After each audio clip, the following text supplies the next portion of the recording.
안녕하세요. 저는 30대 중반의 여자입니다.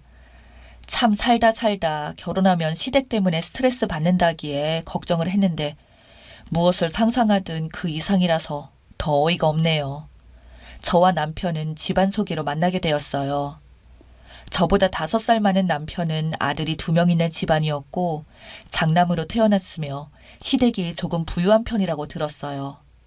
부모님 소개로 만났던지라 부담감이 없지는 않았는데 부유한 사람치고는 그렇게 기가 센 것 같지도 않고 남편이 장남이라고 해서 자기 마음대로만 하려고 하거나 그런 것도 없이 그냥 남편이 인간적으로 참 좋았습니다. 저희들은 그렇게 첫 만남 이후에 서로가 마음에 들었다 보니 이어서 몇 달을 만나게 되자 양가 집안에서는 결혼 이야기가 오가기 시작했어요.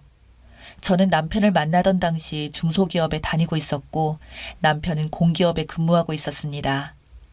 그래도 솔직히 남편 집안이 부잣집이라고 하니까 저도 사람인지라 결혼할 때는 뭐 집도 해오고 차도 해오고 할 줄 알았는데 남편은 대학을 졸업하고 나서부터는 따로 독립해서 나와 살고 있었고 거의 그때부터 혼자서 살다시피 했다면서 집안에 뭘 기대하는 게 부담스럽다고 솔직히 말하더군요. 아니 솔직히 장남인데 뭐라도 진짜 해줄 줄 알았는데 남편의 그런 태도가 이상하더군요. 뭐 그렇다고 남편의 조건을 보고 좋아한 것도 아니다 보니 그냥 그런가 보다 했고 실제로 만난 8개월쯤 서로 결혼하기로 정하고 양가 집안에 인사드릴 때까지만 해도 남편 집안에서 뭐든 해줄 줄 알았는데 진짜 결혼할 때까지 단돈 10원짜리 하나 받은 게 없었습니다. 결혼식부터 신혼여행까지 전부 다 저희 부부가 모은 돈으로 했습니다. 진짜 설마 했는데 아무것도 안 도와주자 이제 현실적으로 아쉽더군요. 그러다 보니 보다 못한 저희 부모님도 화가 나서 사위인 남편을 불러다가 아니 왜 집에서 아무것도 안 도와주냐고 했더니 남편은 그제서야 씁쓸하게 웃으면서 사실 제가 전처의 자식이라서 그랬다고 말을 하더군요. 지금 저희 어머니는 사실 새어머니라고 말했습니다. 남편이 초등학교 시절 아버지가 바람이 났고 엄마는 그걸 못 견디고 집을 나갔다고 해요.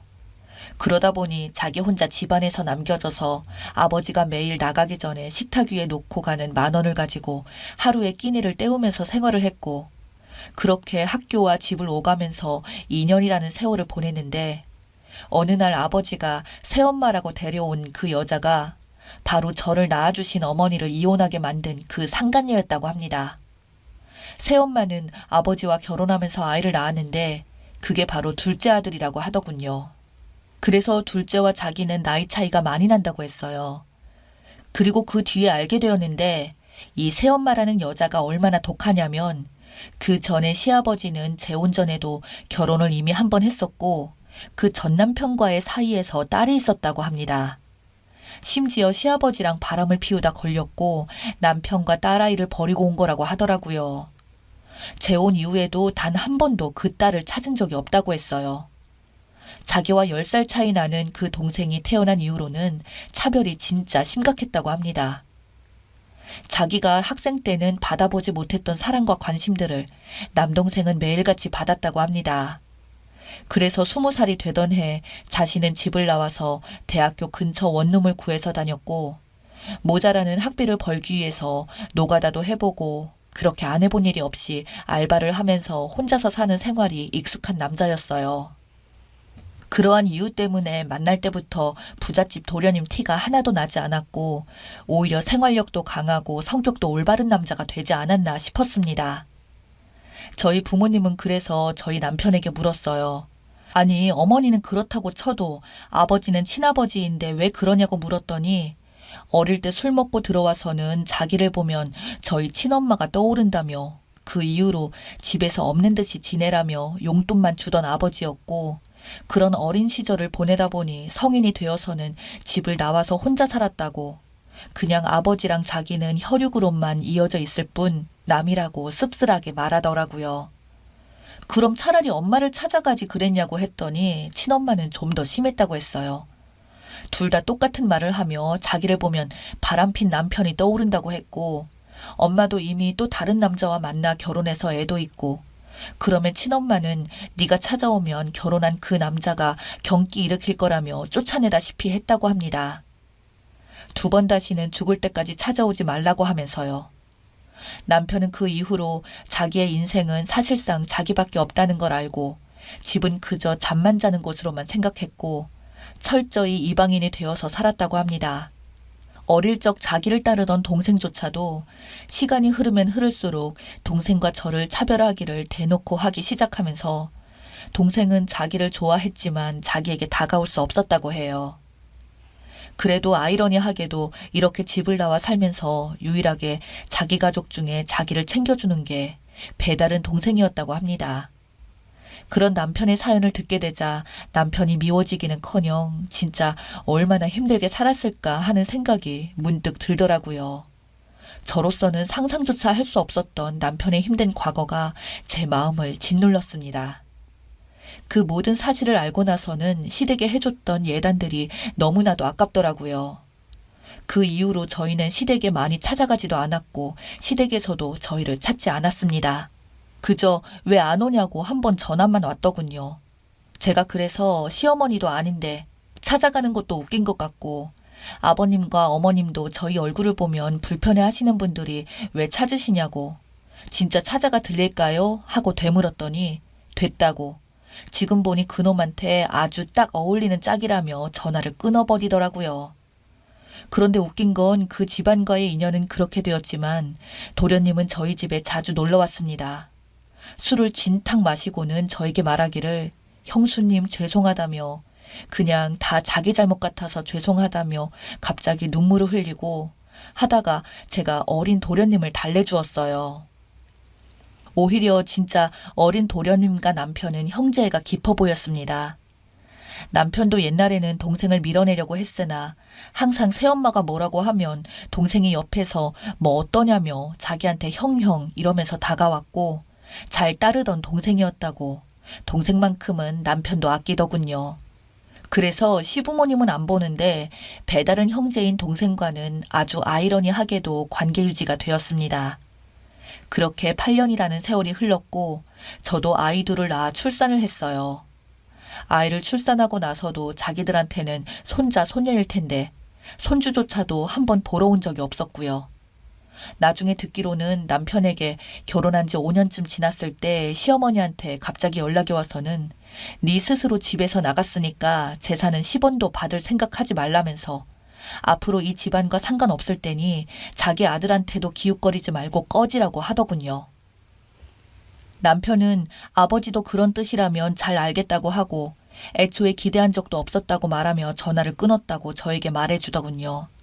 그래서 저는 남편 보고 바보냐고 시아버님 돌아가시면 돈이라도 받아야지 그렇게 말하냐고 하니까 그건 그때 가서 보자며 자기는 너무 무섭다고 보기도 싫고 내가 잘못도 안 했는데 이유 없이 그 빌어먹을 돈 때문에 내가 왜 그래야 하냐고 한 소리 듣는 것도 이제 질린다고 그냥 우리 둘 다 돈을 못 벌지도 않는데 이대로 돈을 모아서 우리 가정 소소하게 행복을 누리면서 살면 되지 않겠냐며 나중에 그 돈을 받음으로 인해서 우리 가족의 평화가 깨지는 게 싫다고 말하는 남편을 보고 저는 그저 위로해 줄 수밖에 없었습니다. 그로부터 3년이 지나지 않아 어느 날 시어머니가 찾아왔어요. 저는 제가 잘못 본 줄 알았는데 진짜 시어머니더군요.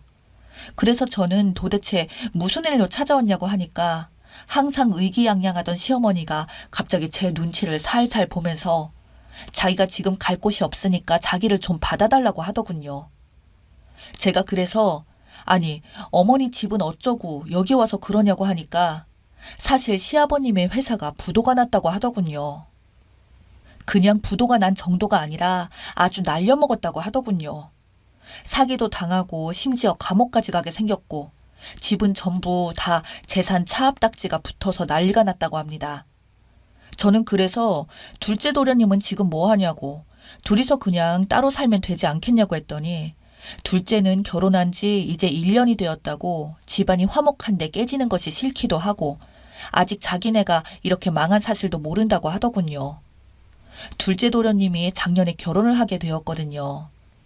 그때 결혼식장 갔을 때도 시어머니는 신부 집안이 어떻게 하시면서 결혼식에 참석한 저희를 보고는 니들 왜 왔냐고 좋은 날에 구정물 튀니까 당장 돌아가라고 말았던 게 바로 시어머니였는데 참 어이가 없더군요. 전 시어머니에게 제정신이냐고 말하고 싶은 생각에 저절로 목에서 그 말이 먼저 튀어나왔습니다. 시어머니는 저에게 오히려 말버릇이 그게 뭐냐며 잔소리를 하더군요. 그래서 저는 당장 나가라고 소리를 질렀더니 시어머니는 못 베어먹은 년이라고 욕하면서 거실 바닥에 들어 눕더니 자기는 절대 못 나가니 알아서 하라고 하더군요. 시어머니의 그런 돌발 행동에 저 역시 돌발적으로 눈이 뒤집혔고 곧장 화장실로 가서 세숫대야에 물을 가득 담아와서 거실에 누워 눈을 감고 있는 시어머니 얼굴에다가 아주 그냥 패대기를 치듯이 찬물이 가득 담긴 세숫대야를 들이부었습니다. 그러자 시어머니는 눈 감고 누워있다가 마른 하늘에 날벼락을 맞은 것처럼 물에 빠진 생쥐꼴이 된 모습을 보니 속이 시원하더군요. 그 이후로 아주 발광하는 시어머니를 뒤로하고 저는 바로 경찰을 불러서 집안에서 쫓아냈습니다.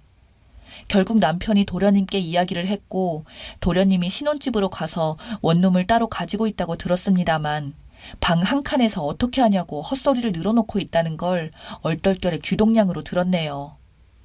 그 이후 둘째 도련님이 신혼집에 모시고 살겠다고 하니까 둘째 도련님의 아내는 거절을 했고 신혼집에 시어머니를 들이면 당장 자기는 이혼을 하겠다며 엄포를 놓는 바람에 어쩔 수 없이 시어머니는 단칸방 원룸에서 지금도 살고 있다고 들었습니다. 도련님을 미워하진 않지만 시어머니가 감옥에 들어갔다고 하니 아주 쌤통이더군요.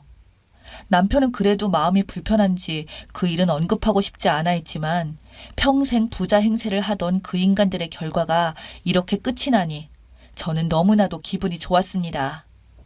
특히 아직도 시어머니가 물벼락을 맞아서 생쥐꼴 되던 모습을 떠올릴 때면 지금도 가만히 있다가도 절로 웃음이 나오네요.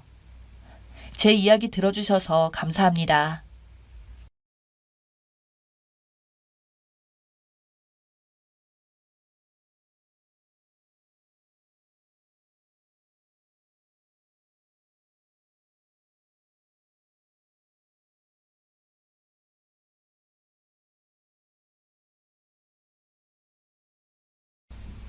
안녕하세요. 저는 57세 아줌마입니다. 정말 어처구니가 없는 일이 생겨서 이렇게 제보하게 되었습니다. 저는 현재 환갑인 남편이 있어요. 아들은 2명이 있는데 전부 장가 갔고요. 저와 남편은 한 동네에서 20년간을 살았습니다. 20년을 살다 보니 동네 사람들끼리 전부 친하고 잘 아는 사이입니다. 동네에 골프랑 헬스 그리고 찜질방까지 있는 종합 스포츠 센터가 있는데 거기가 만남의 장소였고요. 다들 은퇴할 나이이고 모아둔 돈이 있으니 그곳에서 운동도 하고 수다도 떨고 몸도 풀고 하면서 친하게 지냈죠. 그렇게 동네 사람들 중에 유난히 저희 부부와 친하게 지내는 부부가 있습니다. 저희가 사는 빌라가 평수가 넓고 세대수가 37개밖에 없어서 서로 사실 다 친하지만 그 부부와는 같은 층에 살았어서 유난히 더 친했어요. 특히나 성희 씨가 대학에서 육아와 관련된 전공 교수님이라서 그런지 참 사람이 사근사근하고 조용하니 저와 잘 맞았습니다. 오히려 저와는 반대인 성격을 가지고 있어서 더 친하게 지낼 수 있었던 것 같아요. 성희 씨 남편과 저희 남편과 취미가 같아서 둘이 잘 어울리고 저희처럼 친하게 지냈죠. 물론 스포츠 센터도 같이 다녔어요. 성희 씨를 알게 된 지 10년 정도 되었는데 한 1년 전부터 제 연락도 피하고 스포츠 센터도 안 나오더라고요. 뭐랄까 은근히 저를 피하는 느낌이었습니다.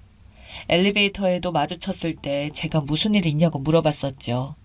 요즘 연락도 안 받고 운동하러도 왜 안 오냐고요. 그럴 때마다 성희 씨는 그냥 바쁜 일이 있어서 그렇다면서 구체적인 대답을 피하더라고요. 내가 무슨 잘못한 게 있나 했습니다. 그렇게 성희 씨가 저를 피하면서 저와 성희 씨는 점점 멀어졌고 부부끼리의 만남도 횟수가 적어졌어요. 그런데 참 이상한 게 같은 스포츠 센터에서 친하게 지내는 아줌마들이 저한테 와서 묻더라고요. 자기야, 요즘 남편이랑 사이는 어때? 자기한테 무슨 일 없지?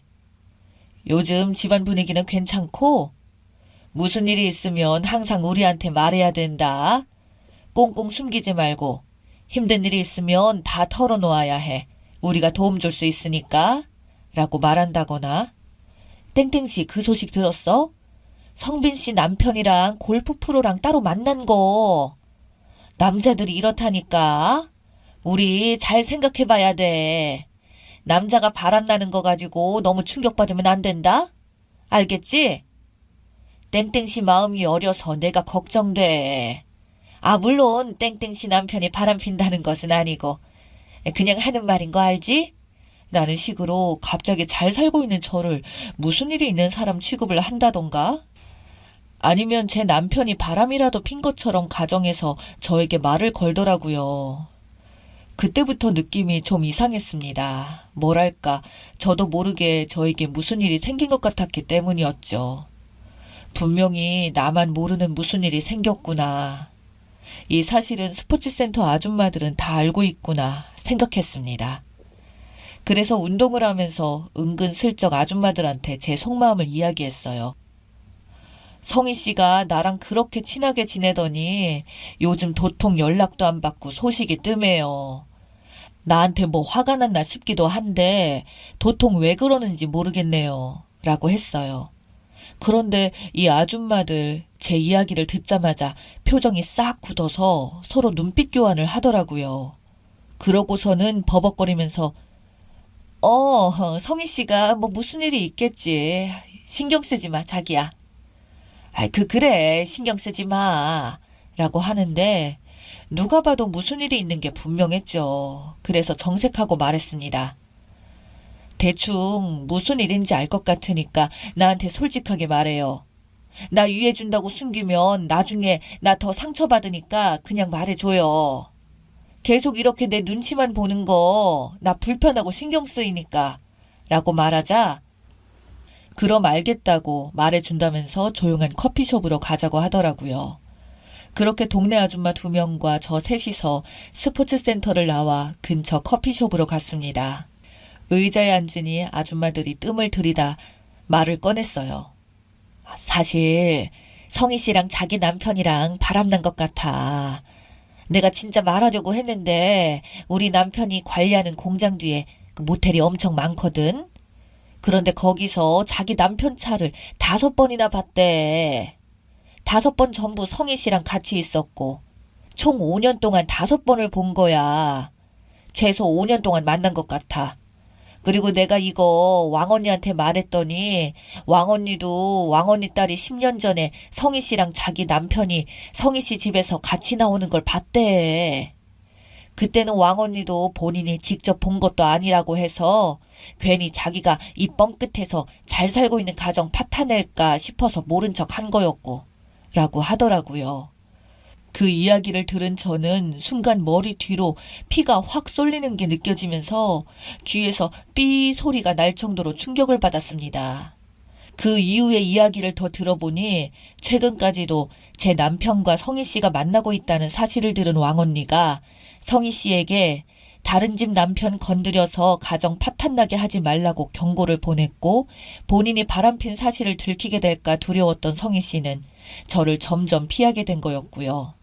얌전한 고양이 부뚜막에 먼저 올라간다더니 그렇게 조용하고 사근사근한 척하는 여자가 뒤에서는 자기 남편과 쥐도 새도 모르게 바람피고 있었던 거죠. 너무 화가 나고 두 인간들을 찾아가 확 털어버리고 싶었지만 정말 가까스로 감정을 추스르고 조용히 차근차근 이혼 준비와 복수를 준비했습니다. 남편 핸드폰은 잠겨 있었고 모든 남편의 관련 서류들에는 잠금이 걸려 있어서 증거 수집하기가 쉽지가 않았어요. 차 블랙박스도 웬만한 기록들은 다 초기화되어 있고 그렇게 불륜의 증거를 잡지 못하나 싶었습니다. 남편이 잘 때 남편 핸드폰을 가져와서 남편이 쓸만한 비밀번호를 다 눌러봤는데 풀리지 않았죠. 망했다 싶었습니다. 그런데 남편의 노트북이 생각났습니다. 남편 노트북 기종이 저와 같은 것인데 비밀번호 잠금이 걸려 있어도 전원 버튼에 지문 인식이 가능해서 전원을 누를 때 손가락을 길게 대고 있으면 바로 잠금이 해지가 되거든요. 그렇게 남편의 노트북을 소리나지 않게 꺼내서 자고 있는 남편의 검지손가락을 댔습니다. 세상에, 잠금 화면이 풀리고 바로 바탕화면에 들어가진 겁니다. 정말 천만다행으로 네이버도 자동 로그인 기능이 되어 있는 상태였고요. 메일이나 클라우드를 뒤지면 뭔가 나오지 않을까 해서 봤는데 아무것도 없더라고요. 그렇게 절망적인 순간에 혹시나 하고 네이버 채팅인 밴드에 들어가 봤습니다. 밴드가 켜져 있었습니다. 그 여자와 불륜의 증거가 그곳에 전부 있었던 것이었습니다. 그렇게 조신해 보이던 성희 씨는 뒤에서는 아주 온갖 잡스러운 말들을 제 남편과 나누었더라고요. 대화 내용을 전부 캡처하고 서로 주고받았던 사진들도 싹 다 저장하고 저는 이혼 변호사를 찾아가 남편과의 이혼 준비를 했습니다. 그렇게 준비한 소장을 들고 남편에게 이혼 선언을 했습니다. 아무 말 없이 조용히 이혼을 준비한 저에게 남편은 황당하다는 표정을 지었고 저는 그런 남편에게 막말을 퍼부어 주었죠. 준비도 철저히 하고 새어나갈 틈을 안 주었으니 남편은 변명도 못하고 그냥 입만 벌리고 있더군요. 야, 넌 내가 모를 줄 알았니? 너 성희 씨, 아니 그년이랑 10년을 만났더라? 양심은 있냐? 네가 그러고도 사람이야? 이 동네 사람들 니네 바람핀 거 싹 다 알아. 20년을 산 동네에서 내가 너 때문에 얼굴을 못 들어 창피해서 살 수가 있어야지. 내가 이혼 소송으로 끝날 것 같지? 지구 끝까지 따라가서 내가 받은 충격만큼 너 힘들게 해줄 거야. 아니, 바람을 펴도 같은 동네 사람? 그것도 옆집 여자랑 10년을 나 몰래 만나? 아휴, 기가 차서. 나 네 소식 듣고 쓰러질 뻔했어. 너는 그냥 빈털터리로 남은 여생 보내. 그 여자랑 보내던가. 알겠냐? 아참, 너 이제 그 여자 지 남편한테 눈탱이 밤탱이 되도록 맡겠다. 라고 하면서 소장을 얼굴에 확 뿌렸네요. 그리고 성희 씨, 아니 그년 집에 찾아가 초인종을 눌렀습니다. 그 여자는 안 나오고 그 여자 남편만 나오더라고요. 그 남자한테 딱 말했습니다. 당신 아내랑 내 남편이랑 최소 10년 동안 사적으로 만났습니다. 나도 황당하고 기가 차서 한동안 말문이 안 나오더라고요.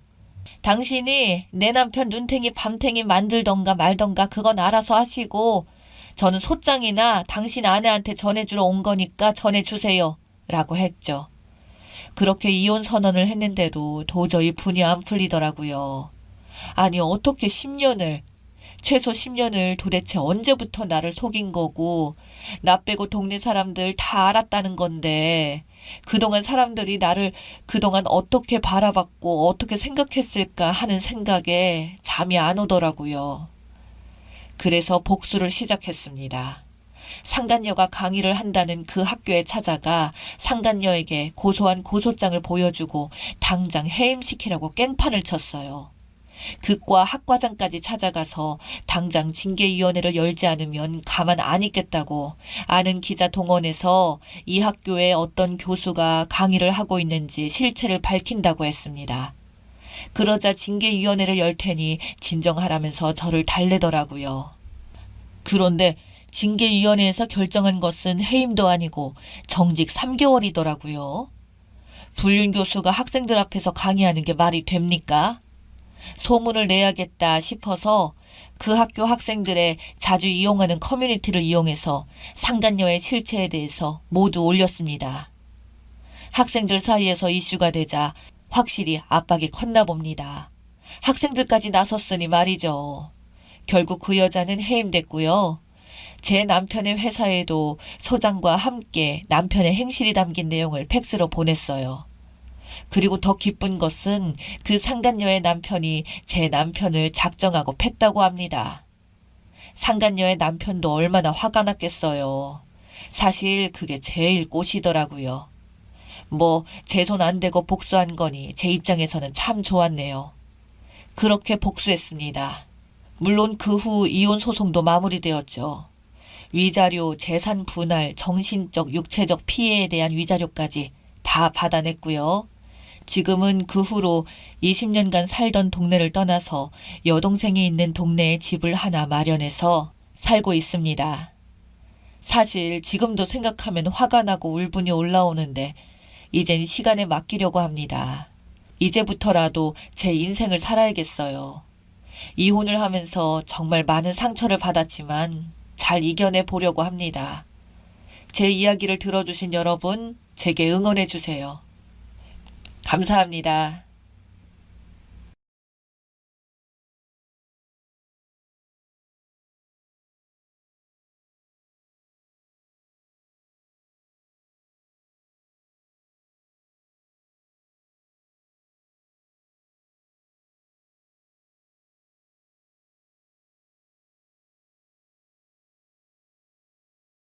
안녕하세요. 사연을 시작하려니 너무 어이가 없어서 웃음만 나오네요.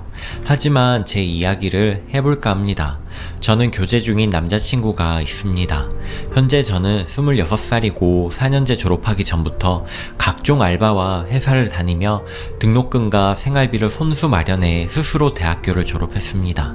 현재는 회사에 다니며 다른 제 꿈을 위해 주말에는 그 일에 관련한 업무를 배우며 일주일 중 하루도 쉬는 날 없이 나름 열심히 살아가고 있는 직장인입니다. 목표를 정해놓고 알차게 살자는 주의이기도 하고 욕심이 워낙 많은지라 틈틈이 쇼핑몰을 하면서 용돈벌이도 하고 있습니다. 결론적으로 말씀드리면 쓰리잡 중이고 그 쓰리잡을 하면서도 틈틈이 남친을 만나면서 연애도 하고 있지요. 물론 시간이 많이 없는 저를 위해 남자친구가 다 제 시간에 맞추어주며 저와 연애를 했고 저를 많이 도와주었습니다. 남친에 대해서 간략히 말씀드리자면 남자친구는 군대 가기 전에는 공부에도 전혀 관심 없는 그냥 친구들 좋아하고 술 좋아하는 돈 벌어서 여자들한테 다 쓰고 술 마시고 학교에는 전혀 관심 없는 그런 친구였는데 군 제대 후 정신을 차려 전문대학에 입학하고 저 만나고 있을 당시 공부머리가 좋은지 금방 정신을 차리더라고요. 조금만 정신 차려 공부하니 장학금을 받으며 자격증도 많이 따고 집에서는 웬일인가 싶어 거의 버려놓다시피 한 남친에게 갑자기 급 관심과 기대 심리가 갑자기 작용한 것 같습니다. 이번에 4년제 편입까지 하면서 남친 부모님들은 더욱 아들에게 신뢰감이 높아지셨고 27 늦은 나이에 대학교 3년이란 타이틀을 뒤늦게 안고 공부에 매진하는 모습이 안쓰러우면서도 대견하게 느끼신 것 같습니다. 그러던 중 남친 부모님께선 저의 존재를 아시게 되었고 여자친구의 존재가 매우 궁금해 하셨던가 봐요. 틈만 나면 사진 보자, 어떤 친구냐라고 물으시다가 결국 결혼할 생각이 있으면 집에 초대하라고 얼굴이나 보자고 하셨다고 합니다. 저희 집에서 아직 전혀 결혼 생각하지도 않고 있을 뿐더러 남친은 학생이고 남친과 저도 30살 넘어서 결혼하자고 생각하고 있었기 때문에 갑작스런 남친 부모님의 호출은 너무너무 부담스러웠습니다. 자연스럽게 만났다거나 쿨한 분위기에서 약속을 잡은 것도 아니고 계속해서 저를 물어보시다가 결혼 이야기를 붙이시면서 만나자고 하니 말이지요. 남친은 편하게 그냥 밥 한 끼 하면 된다고 부담 갖지 말고 그냥 편하게 가자고 저를 설득하더라고요. 남친도 엄마에게 저를 너무 소개시켜주고 싶어 하는 눈치였습니다. 다 지나가는 일이지만 남친은 이때까지 만난 전 여자친구들이 다 고조랑역에 무시하는 건 아닙니다. 담배 피고 술 마시는 걸 즐겨하다 못해 일상생활인 사람들이 허다했다고 하더라고요. 예전 여친의 사진을 잠깐 본 적이 있는데 그때 봤던 그 이미지도 좀 많이 노는 느낌의 부류였습니다. 또 그 중에는 잠깐 동안의 동거를 한 여자도 있고 심지어는 소중한 생명을 없애는 경험도 있다더라고요. 그런 여자들을 만나다가 그냥 평범하게 나름 열심히 사는 저를 만나서 이 여자구나 싶었나 봅니다. 본인에게도 어느 정도 영향을 끼쳤고 스스로 변하는 걸 느끼면서 삶의 방향도 바뀌었기에 저로 하여금 부모님께 변화된 모습을 다시 한번 보여주고 싶은 것도 있었던 것 같습니다. 그래서 하루빨리 본인 본인 어머니께 저를 소개해주고 싶어 안달이 난 상태였고, 남친 부모님께서도 하도 남친이 자랑을 해대니 저를 많이 보고 싶어 하셨나 봅니다. 많이 부담스러웠지만 그래도 이왕이면 잘 보이고 싶어서 2주일에 걸쳐 준비를 했습니다. 우선 남친 부모님께 처음 인사드리는 거니 선물을 고르는 것에 심혈을 기울였어요. 부담스럽지 않은 범위 내에서 명품 립스틱을 고르고, 인절미를 좋아하신다고 하셔서 유명 떡집을 검색해 놓았고요. 단아한 느낌으로 원피스도 하나 사서 준비하고, 머리도 미용실 가서 드라이 하고요. 예의범절 이런 거 검색하기도 하고, 특히 젓가락질, 제가 젓가락질을 많이 못해서 고치려고 엄청 애썼습니다. 연습까지 했습니다. 저한테 뭐뭐 물어보실지에 대해 미리 답변들 생각하고 각종 카페나 지식인 네이트판을 돌아다니며 자료 수집하며 마치 면접을 준비하듯 예상 질문을 생각해 두었습니다. 어떻게 하면 이뻐 보일지 얼마나 많이 준비를 했는지 머리가 어지라고 긴장도 되더라고요. 아직 많이 부족했지만 나름 신경도 많이 쓰고, 남친이 편하게 오라고 괜찮다고 하는 성화에 어쨌든 남친 집에 가게 되었습니다. 남친 부모님 직업을 언급할 수는 없지만 사회적으로 봤을 때 알아주지도 않고 많이 힘든 그런 일을 하십니다. 부모님 가게가 방과 같이 되어 있어서 방이 너무 좁다 하여 들어가 보진 않았고, 밖에서 있다가 같이 저녁 식사를 하러 가게 되었습니다. 남친 부모님과의 2시간 동안 식사 자리에서 저요? 딱 5에서 10마디 했을 겁니다. 아무도 관심 가져주지 않고 저 혼자 남의 가족 외식 자리에 끼인 듯한 기분이었습니다. 네, 거기까진 좋습니다. 낯가림이 저도 심하니까요. 처음 딱 보시자마자 위아래를 훑는 느낌이 딱 들더라고요. 찬찬히 살펴보시기도 하고, 다른 사람을 만났을 때, 특히 처음 만났을 때 그런 시선으로 보는 것이 예의가 아닌 줄 알고 있습니다. 하지만 뭐 어른이시고 제가 많이 궁금하셔서 뜯어보시는구나 하고 넘겼습니다. 그런데 정작 몇 마디 하시지 않으시더라고요. 그러다 남친이 "엄마, 내 여자친구 키 크지?" 라고 물으니, "글쎄, 네가 워낙 커서 그렇게 큰 건지 모르겠다. 호호. 저 167입니다. 참고로 남친 어머님 150 정도 돼 보이더군요. 라며 이야기하시더군요. 또 제가 얼마 전에 집을 한 채 샀는데 제가 집 산 부분을 남친 어머니께서도 압니다. 그 집을 산 주제를 가지고 하시는 말씀이, 요즘 집은 절대로 사면 안 돼. 살려면 땅을 사야지. 땅 안 사고 집 샀다고 계속 뭐라 그러시더라고요. 집은 하나같이 다 미분양이고 남아도는데 집을 사면 어떡하니? 뭐 어쩌고 저쩌고. 이렇게 30분을 집을 사면 안 되는 이유에 대해 말씀하시더라고요. 물론 혼내는 말투로 하신 건 아니지만 첫 만남에 계속 훈계 아닌 훈계를 들으니 어지러웠습니다. 그리고 사실 땅은 현금 유동성도 없지 않습니까? 제가 무슨 안정적으로 여윳돈을 투기하려는 목적도 아니고, 앞으로 개발지역이라 하여 제가 살 집을 산 건데, 저도 나름대로의 계산과 생각을 가지고 한 건데, 너무 그렇게 안 좋게 말씀하시니 마음이 좋지 않았습니다. 계속 듣는 와중에는 내가 내 돈으로 집 산 건데 당신네들이 왜? 이런 생각까지 들더군요. 물론 다 잘되라고 하실 말씀이실 테지만 좀 섭섭하더군요. 뭐 솔직히 대화도 많이 못했는데 이 외에도 무슨 말씀을 하시면 살짝 가시가 있는 듯한? 아무튼 저한테 눈길도 많이 안 주시고 2주 동안 이것저것 준비한다고 설쳤던 제가 참 부끄러웠습니다. 더구나 저를 그렇게 보고 싶다고 하셨으면서 흔하게 하는 질문도 거의 없으셨고, 어색한 분위기 속에 밥을 먹고 헤어졌습니다. 그렇게 집에 가서 헤어지고 나중에 안 사실, 남친 어머니께서 저를 많이 안 좋게 보신 것 같더군요. 이유인 즉슨, 첫째, 애가 너무 못생겼다. 네가 아깝다. 둘째, 부모님 이혼하신 거 엄청 맘에 안 든다. 셋째, 직업이 전문직이 아니라 맘에 안 든다. 공무원이나 교사, 의사 안정적인 직업이었으면 좋겠다. 이상 남친에게 말했더라고요. 선 봐라, 선 자리 알아봐 줄게 라고 말했다는 거예요. 참 그 말 듣고 입이 딱 벌어지고 어이가 없어 눈물도 안 나왔습니다. 첫째, 저 이쁜 건 절대 아닌 거 압니다. 피 167에 어디 가서 못생겼단 소리 안 들어봤고 남친 사귀면서도 대시 여러 번 들어왔었습니다. 그렇다고 돈 모은다고 찌질하게 옷도 안 사입고 화장도 안 하는 그런 못 꾸미는 여자도 아닙니다. 하여 마음에 안 들어 하실 이유로 외모를 꼽았다는 것이 너무 기가 막히더라고요. 아무리 제 아들이 잘나 보이시고 그래서 상대적으로 제가 부족해 보인다 하더라도 억지처럼 느껴져서 화가 나더라고요. 또한 아무리 제가 못생겼다고 한들 그것이 마음에 안 드는 이유가 될 수 있는 건가요? 둘째, 부모님 이혼하신 거 거기에 태클 걸고 들어가면 전 할 말이 없습니다. 부모님 이혼이 제 의사대로 한 게 아니니까요. 물론 저희 엄마 나중에 저한테 해댈까봐 이혼 미루고 참고 또 미루고 그렇게 10년을 못된 아빠와 함께 하다 마지막에 아빠 때문에 병이 나셔서 저희를 위해 참고 참았지만 끝내 어쩔 수 없이 이혼을 하셨습니다. 전 거기에 대해 엄마 원망 절대로 안 하고 엄마도 한 여자인데 아빠 같은 사람 만난 거 정말 같은 여자로서 엄마가 너무 불쌍합니다. 하지만 저희는 그런 슬픈 가족사를 두고 무조건 색안경을 끼고 보시는 건 저도 어쩔 수 없습니다. 이혼이라는 것이 저를 판단하는 또 다른 기준이 된다는 것이 슬프고 마음도 아프더라고요. 하지만 그러한 편견을 딛고 일어날 만큼 저에게 저 잘 컸다고 생각하는데 그분에게 증명해줄 길이 없네요. 셋째, 직업 문제. 네, 저 공무원도 아니고 의사, 변호사, 교사도 아닙니다. 어릴 때부터 알바하며 학교 다닌다고 공부는 물론 잠도 제대로 못 잤습니다. 그래도 남친 공고 다닐 때 저는 여고 다녔고 남친 술 마시고 놀 때 저는 잠 안 자고 알바하면서 4년제 학교 스스로 힘으로 졸업을 했습니다.